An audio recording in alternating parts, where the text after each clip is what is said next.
حکم ہے سرکار کا، فرمایا کہ میرے تمام صحابہ ستاروں کی مانند ہیں، تم ان میں سے جس کسی کی بھی پیروی کرو گے ہدایت پاؤ گے۔ اور اہل بیت اطہار کے بارے میں فرمایا کہ میرے اہل بیت کی مثال سفینہ نوح کی طرح ہے، جو اس میں سوار ہو گیا وہ نجات پا لیا، دنیا کے طوفان سے بھی بچ گیا اور آخرت کے طوفان سے بھی بچ گیا۔ تو اہل بیت سے محبت، وابستگی، صحابہ اکرام سے محبت اور وابستگی، یہ ہمارے لیے انتہائی ضروری ہے۔ ان دو باتوں کے علاوہ جو آخر بات آپ کے سامنے عرض کرنی تھی وہ یہ ہے کہ ہم ہمیشہ اپنا محاسبہ کرتے رہیں۔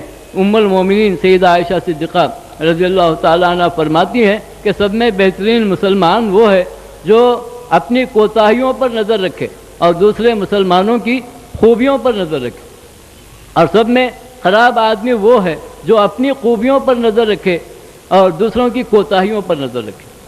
تو ہم بشر ہونے کے اعتبار سے ہم کو اپنا جائزہ ہمیشہ لینا ہے اور پھر ہمیشہ توبہ اور استغفار سے کام لینا ہے۔ پھر ہمارے لیے ایک ایسا آسان طریقہ بتا دیا گیا آتے ہیں کہ رب تبارک و تعالیٰ کا ارشاد ہے، اے محبوب میں اپنے دستے رحمت کو صبح میں پھیلا دیتا ہوں تاکہ رات میں گناہ کرنے والے دن میں توبہ کر لیں، اور اپنے دستے رحمت کو رات میں دراز کر دیتا ہوں تاکہ دن میں گناہ کرنے والے رات میں مغفرت طلب کر لیں۔ پھر مغفرت کے بعد کیا ہوتا ہے؟ ایسی رب تبارک و تعالیٰ مغفرت فرما دیتے ہیں کہ اس کے گناہ کا اثر بھی باقی نہیں رہتا، بلکہ بعض صورتوں میں اس کے گناہوں کو نیکیوں سے بدل دیتے ہیں۔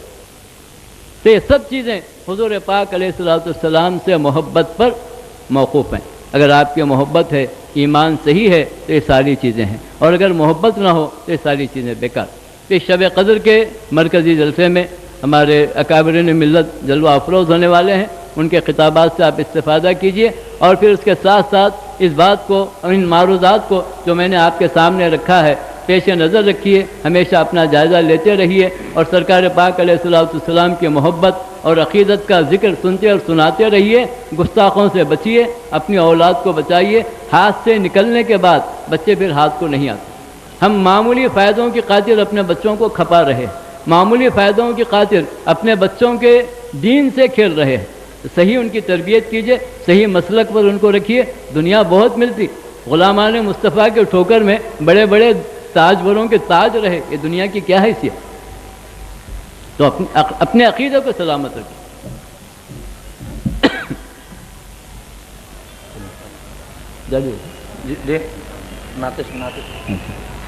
تو ان معروضات کو آپ پیش نظر رکھیے اور ہمیشہ سرکار پاک علیہ السلام پر کثرت سے درود پڑھتے رہیے۔ سرکار پاک کا ارشاد ہے کہ جو مجھ پر درود پڑھتا ہے رب تبارک و تعالیٰ اس پر اپنی رحمتیں نازل فرماتے ہیں۔ فرمایا ایک مرتبہ جو درود پڑھے گا اس پر 10 مرتبہ رحمتیں نازل ہوں گی، اس کے 10 درجے بلند ہوں گے، اس کے نامہ اعمال سے 10 برائیاں مٹا دی جائیں گی اور 10 نیکیاں لکھ دی جائیں گی۔ پھر وہ حوض کوثر پر میری طرف سے جام کا مستحق ہوگا اور میری شفاعت اس کے حق میں ہوگی۔ پھر فرمایا کہ حوض کوثر پر میری امت کے افراد میں بہت زیادہ ایسے لوگ ہوں گے جو محض درود پاک کی کثرت کی وجہ سے بخشے جائیں گے۔ تو درود پاک ایک بڑی نعمت ہے اور اس مبارک شب میں درود کا بھی اہتمام کرنا چاہیے۔ ابھی آپ نے سنا کہ قدم قدم پر درود پڑھنے والوں کا واقعہ سنا۔ سفیان ثوری رحمۃ اللہ تعالیٰ علیہ سے اس لڑکے نے بیان کیا اور کہا کہ چچا جان اس وقت سے میرا یہ حال ہے کہ میں ہر موقع پر مسنون دعاؤں کے بعد، فرائض کے بعد، کلام پاک کی تلاوت کے بعد جتنا بھی موقع ملتا ہے درود پاک پڑھتا ہوں۔ پھر مولانا روم فرماتے ہیں کہ شہد کی مکھیاں جنگل میں مختلف پھلوں اور پھولوں کا پتوں کا رس چوس کر اپنے نہال خانے میں واپس ہوتی ہیں، چھتوں کو واپس ہوتی ہیں، اور وہ جب واپس ہوتی ہیں تو درمیان میں درود پاک پڑھتی ہیں۔ سرکار فرماتے ہیں کہ اس درود کی برکت سے کڑوا اور کسالہ رس شیرینی میں بدل جاتا ہے۔ نہ صرف شیرینی میں بدل جاتا ہے بلکہ رب تبارک و تعالیٰ نے فرمایا فیہ شفاء للناس، اس میں تمام انسانوں کے لیے شفا ہے، ظاہری شفا اور باطنی شفا ہے۔ پھول پتوں کے رس کی وجہ سے شفا نہیں، شفا تو درود پاک کی برکت کی وجہ سے۔ اسی طرح درود پاک کے بارے میں ایک اور بات بتائی گئی ہے۔ سرکار پاک علیہ السلام ارشاد فرماتے ہیں کہ جو شخص کثرت سے درود پڑھتا ہے رب تبارک و تعالیٰ اس کو اپنے محبوبوں میں شامل فرما لیتے ہیں، اس کو اپنے قریب کر لیتے ہیں، جنت کے قریب کرتے ہیں، دوزخ سے وہ دور ہو جاتا ہے۔ فرمایا کہ درود پاک کا ہمیشہ اہتمام کرنے والا ایسا ہوتا ہے کہ اس کا چہرہ حسین و جمیل ہوتا ہے اور اس کا کوئی کام رب تبارک و تعالیٰ نہیں رکتے۔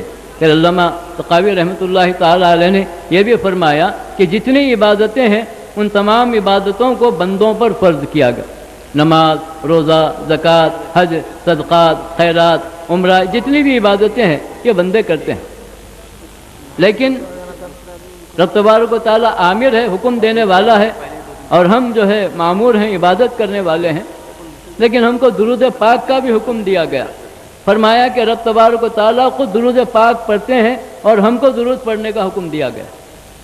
تو ایک ایسی نعمت ہے کہ خود سرکار پاک علیہ الصلوۃ والسلام کی ذات گرامی پر رب تبارک و تعالیٰ اپنے کرم سے صلوات والسلام بھیجتے ہیں۔ اسی کو امام اعظم رحمۃ اللہ علیہ فرماتے ہیں، کوئی آدمی تم سے یہ پوچھے کہ اس وقت رب تبارک و تعالیٰ کیا کر رہا ہے تو کہہ دو کہ وہ اپنے محبوب پر درود بھیج رہا، کیونکہ انا کا صیغہ استمرار کا ہے، ہمیشہ بھیجتا تھا، بھیج رہا ہے، بھیجتا رہے گا۔ اور فرمایا کہ ایک وقت ایسا آئے گا کہ خدا کا ذکر موقوف ہو جائے گا، لیکن رسول خدا کا ذکر موقوف نہیں ہو سکتا۔ اس کے جواب میں فرمایا کہ خدا کا ذکر موقوف اس لیے ہوگا کہ خدا کا ذکر کرنے والے بندے ہیں اور بندے فنا ہوتے ہیں، لیکن محبوب پاک کا ذکر اس لیے ختم نہیں ہوگا کہ ان کا ذکر کرنے والا خود خدا ہے جو ہمیشہ باقی رہنے والا۔ اس لیے درود پاک کا اہل سنت والجماعت کے بعد بڑا اہتمام کیا جاتا ہے۔ درود پاک کو دعاؤں سے پہلے، دعاؤں کے بعد پڑھنے کی بھی تاکید فرمائی۔ کہا گیا کہ وہ دعا جو بغیر درود کے کی جاتی ہے، جس کے اول آخر میں درود نہ ہو، زمین اور آسمان کے درمیان معلق رہتی ہے، شرف قبولیت حاصل نہیں کرتی۔ پھر اس کے علاوہ ایک اور خاص بات جو درود پاک سے متعلق ہے، سرکار پاک علیہ الصلوۃ والسلام فرماتے ہیں کہ رب تبارک و تعالیٰ نے درود کو خاص طور پر قبول فرمانے کا وعدہ کیا۔ دوسری عبادتوں کے بارے میں امکان ہے قبولیت اور عدم قبولیت کا، لیکن سچے دل سے جب درود پڑھا جائے گا تو مولا تعالیٰ اس کو قبول فرمائیں گے۔ فرمایا کہ جب رب تبارک و تعالیٰ درود کو قبول فرماتے ہیں اور تمہاری دعا کے اول آخر درود ہوگا تو اول آخر کو قبول کرنے کے بعد ان کی شان رحمت درمیان کو بھی قبول کر لے گی، یعنی درود کے طفیل میں تمہاری دعائیں قبول ہوں گی۔ تو کوشش کیجئے کہ ہم اپنے سرکار سے اور اہل بیت اطہار سے، صحابہ کرام سے صحیح طور پر نسبت اور تعلق رکھیں، محبت رکھیں، ان کے مراتب اور ان کے مناقب کو پیش نظر رکھیں، پھر حضور پاک علیہ الصلوۃ والسلام کی سنتوں پر عمل کریں، رب تبارک و تعالیٰ کی محبت اور معرفت بھی حاصل کریں اور صحیح مسلک اہل سنت والجماعت پر قائم رہیں، کیونکہ یہ سب سے بڑی نعمت 73 فرقوں میں 72 فرقے تو ناری ہیں، یہی فرقہ ناجی ہے۔ اس فرقے کے ساتھ رہنے والا یقیناً بخشا جائے گا، اس کی نجات ہوگی۔ اور دوسرے فرقوں کے بارے میں کہا گیا کہ یہ نار میں۔ میں رب تبارک و تعالیٰ سے دعا کرتا ہوں کہ مولا ہماری آج کی اس مبارک محفل اور اس مبارک رات کے طفیل میں ہماری بخشش فرما، ہم پر اپنے رحمتیں اور برکتیں نازل فرما، ہم میں جو بیمار ہیں انہیں شفائے کاملہ عطا فرما، جو مقروض ہیں ان کو بار قرض سے بخشش فرما، جو بے راہ رو ہیں ان کے لیے ہدایت کی راہیں کھول دے اور سب کو سیدھے راستے پر چلا۔ مولا سب سے بڑی نعمت سرکار پاک علیہ الصلوۃ والسلام کے دیدار سے ہم سب کو مشرف فرما۔ ان اللہ وملائکتہ یصلون علی النبی یا ایھا الذین آمنوا صلوا علیہ وسلموا تسلیما۔ اللهم صل علی سیدنا مولانا محمد طب القلوب ودوائها وعافیۃ الابدان وشفائها وعلی آلہ واصحابہ وبارک وسلم۔ سبحان ربک رب العزۃ عما یصفون وسلام علی المرسلین والحمد للہ رب العالمین۔ حضرات